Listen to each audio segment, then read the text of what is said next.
Petrol পাম্পে গ্রাহক ভোগান্তি কমেনি, নড়াইলে পাম্প ম্যানেজারকে হত্যা, ডিজেল সংকটে নাকাল কৃষক। দৌলতদিয়ার দুর্ঘটনাস্থল পরিদর্শন তদন্ত কমিটির, দুটি বড় দুর্ঘটনা ছাড়া ঈদ যাত্রা সুষ্ঠু হয়েছে, সড়ক মন্ত্রী। 5 বছরে বজ্রপাতে 1900 জনের মৃত্যু, দুর্ঘটনা কমাতে প্রযুক্তি ব্যবহারের আহ্বান আবহাওয়াবিদদের। গ্রিস উপকূলে প্রাণ হারানো অভিবাসীদের 10 জনই সুনামগঞ্জে, নিহতদের বাড়িতে চলছে শোক।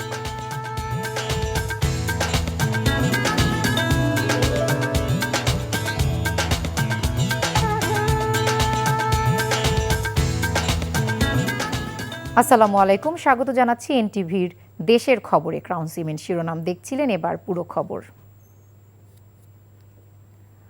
দেশের প্রায় সব জেলায় জ্বালানি তেলের সংকট দেখা দিয়েছে। তেলের পাম্পে মোটর সাইকেল সহ যানবাহনের দীর্ঘ সারি, এতে দুর্ভোগে পড়েছেন চালক ও যাত্রীরা। নিরাপত্তা নিশ্চিত করতে অনেক পাম্পের আশপাশের এলাকায় বিজিবি মোতায়েন করা হয়েছে। আহমেদ শরীফের ডেস্ক রিপোর্ট। চট্টগ্রাম মহানগরীর বিভিন্ন জ্বালানি তেল পাম্পে এখন দীর্ঘ সারি, এতে ভোগান্তিতে পড়েছেন পরিবহন চালক ও সাধারণ গ্রাহক। বিশেষ করে সিএনজি, অটোরিকশা, বাস, ট্রাক ও প্রাইভেট কার চালকদের ঘন্টার পর ঘন্টা অপেক্ষা করতে দেখা গেছে পাম্পগুলোতে। রাজশাহী নগরের পেট্রোল পাম্পগুলোতে তেল নিতে ভিড় বাড়ছে। ভোর থেকে তেল নিতে মোটরসাইকেল নিয়ে পাম্পের সামনে দাঁড়িয়ে থাকতে দেখা গেছে বহু চালককে। ঘন্টার পর ঘন্টা অপেক্ষা করে মিলছে কাঙ্ক্ষিত তেল, আর তেল শেষ হয়ে যাওয়ায় বন্ধ রয়েছে অনেক পাম্প। এদিকে অনেকের অভিযোগ, বাইকাররা মোটরসাইকেলে তেল তুলে বাইরে গিয়ে খোলা বাজারে বেশি দামে বিক্রি করে অন্য পাম্পে গিয়ে লাইনে দাঁড়িয়ে যাচ্ছে। মোটরসাইকেলের পিছনে জার বেঁধে পর্যন্ত তারা আসছে, তো এরা আমার তো মনে হয় না যে তাদের আসলে নিড, আর আমাদের যাদের নিড আমরা তেল পাচ্ছি না। ভাই, আমি এসেছি ফজর নামাজ বাড়িতে পড়ে এসেছি, তো তেল পাবো কিনা তার কোনো নিশ্চয়তা নাই। এদিকে রাজশাহী সীমান্ত দিয়ে তেলের নিরবচ্ছিন্ন সরবরাহ নিশ্চিতের পাশাপাশি পাচার প্রতিরোধে বিজিবির তৎপরতা বাড়ানো হয়েছে। চাঁদপুরে জ্বালানি তেলের সরবরাহে কয়েকদিন ধরে অস্থির পরিস্থিতি বিরাজ করছে। শহরের ফিলিং স্টেশনের মধ্যে বর্তমানে একটি সচল থাকলেও অন্য দুটি বন্ধ। জ্বালানি সংকটে সবচেয়ে বেশি ভোগান্তিতে পড়েছেন মোটরসাইকেল ও প্রাইভেট কার চালকরা।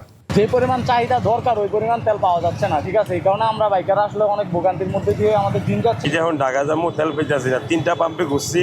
ময়মনসিংহের ভালুকায় পেট্রোল ও অকটেনের সংকট চরম আকার ধারণ করেছে। বেশিরভাগ পাম্পে তেল নেই।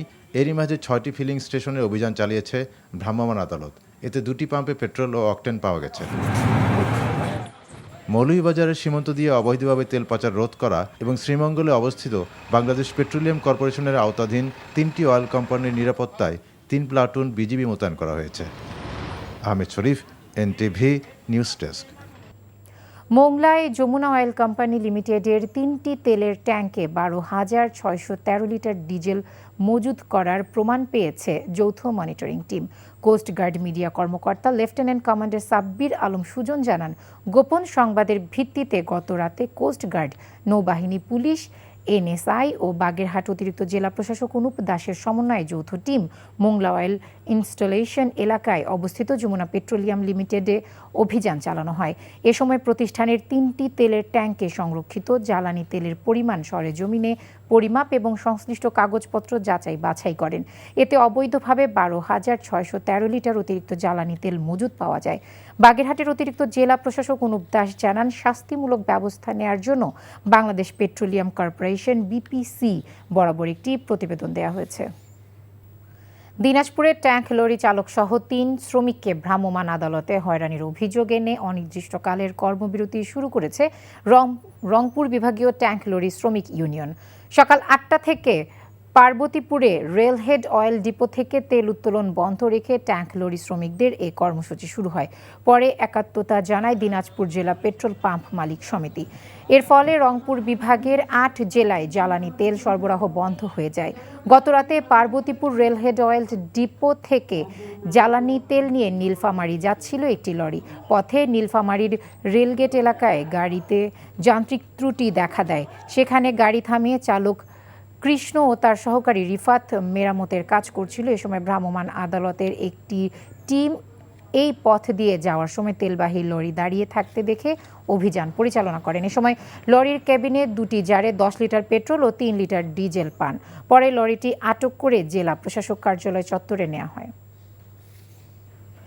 গেল ৮ বছর হামের টিকা দেয়নি বিগত সরকার। এই সংকট সমাধানে ৬০৪ কোটি টাকা বরাদ্দ দিয়ে নতুন করে টিকা ক্রয় করা হচ্ছে বলে জানিয়েছেন স্বাস্থ্য ও পরিবার কল্যাণমন্ত্রী সরদার মোহাম্মদ সাখাওয়াত।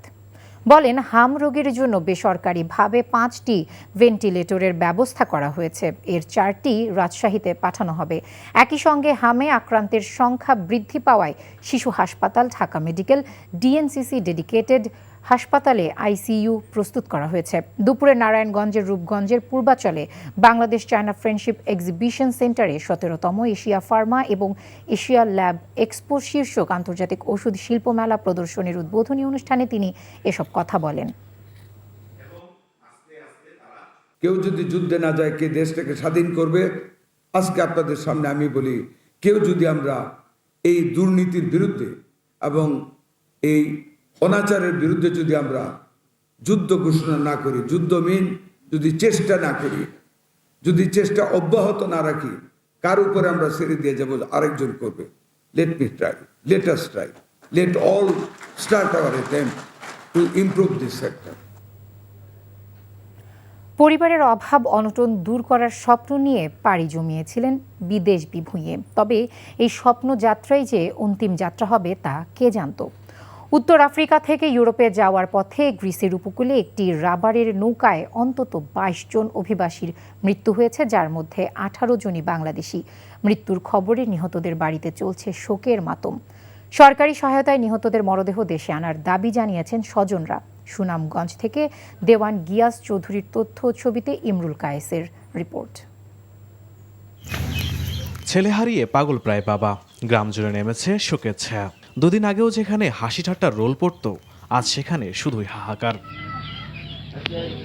সুনামগঞ্জের দিরাই উপজেলার তারাপাশা গ্রামের ৩ যুবক নুরুজ্জামান সর্দার ময়না, সাজিদুর রহমান আর মোহাম্মদ শাহান এহিয়া ভাগ্য পরিবর্তনের আশায় দেশ ছেড়ে পাড়ি জমিয়েছিলেন দূরপ্রবাসে।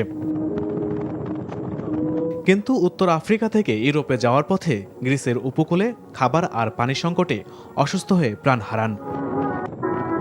আড়াই মাসে গতকালই উনি মারা গেছে। আমরা লাশ চাই ফিরত দেশে আইতো। এই যুবকদের মতো সুনামগঞ্জের জগন্নাথপুর উপজেলার সুহানুর রহমান জিয়া, শায়েখ আহমেদ, মোহাম্মদ নাইম, আমিনুর রহমান, মোহাম্মদ আলী আর দোয়ারাবাজার উপজেলার ফাহিমও একই সাথে প্রাণ হারান। তাদের মৃত্যুর খবরে স্তব্ধ স্বজনরা।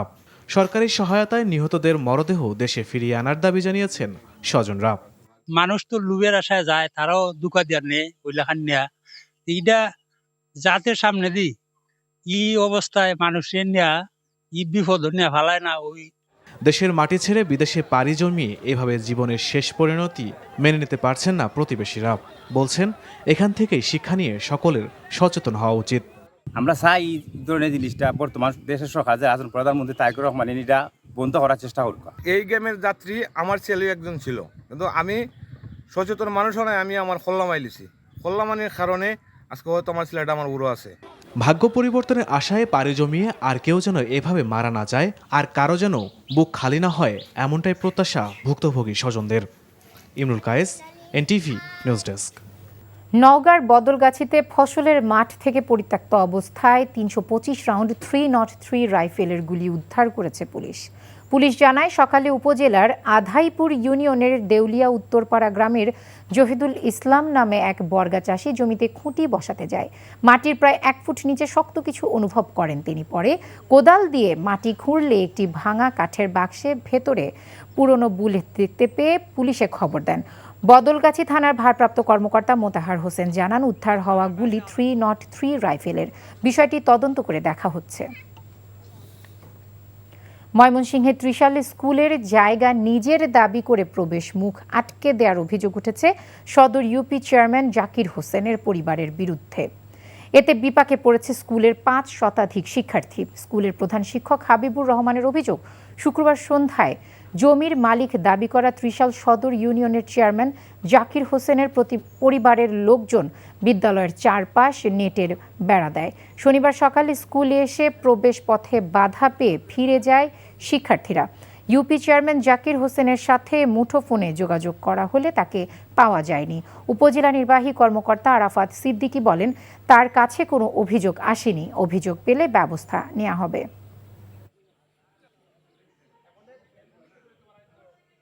এবং আমরা তাদেরকে অনেক সময় অনুরোধ করি যে আমাদেরকে আপাতত কিছু সময় দেন, আমরা যাতে স্কুলটা চালাইতে পারি, পরে অন্যত্র আমরা ব্যবস্থা করি, কিন্তু ওনারা কোনোভাবে মানতে রাজি না। না, বিস্তারিত এখনো জানি না, আপনার কাছ থেকে জানলাম।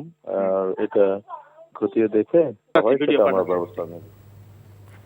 গাজীপুরের নিজ গ্রামে পরিবারের সাথে ঈদ করতে ছুটিতে গিয়ে গ্যাস সিলিন্ডারে দগ্ধ হয়ে ঢাকা অক্সব্রিজ ইন্টারন্যাশনাল স্কুলের অধ্যক্ষ শাহেদা আহমেদের মৃত্যু হয়েছে। সকালে ঢাকার জাতীয় বার্ন ও প্লাস্টিক সার্জারি ইনস্টিটিউটে চিকিৎসাধীন অবস্থায় তিনি মৃত্যুবরণ করেন। 25 মার্চ রান্নাঘরে গ্যাস সিলিন্ডারের লিকেজ থেকে আগুন ছড়িয়ে পড়ে পুরো ঘরে, এতে তিনি দগ্ধ হন। পরে পরিবারের সদস্যরা তাকে উদ্ধার করে ঢাকায় জাতীয় বার্ন ও প্লাস্টিক সার্জারি ইনস্টিটিউটে ভর্তি করা হয়। এই ছিল দেশের খবরে। এই খবরের ভিডিও সহ আপডেট জানতে ভিজিট করুন এনটিভি অনলাইন www.ntvbd.com।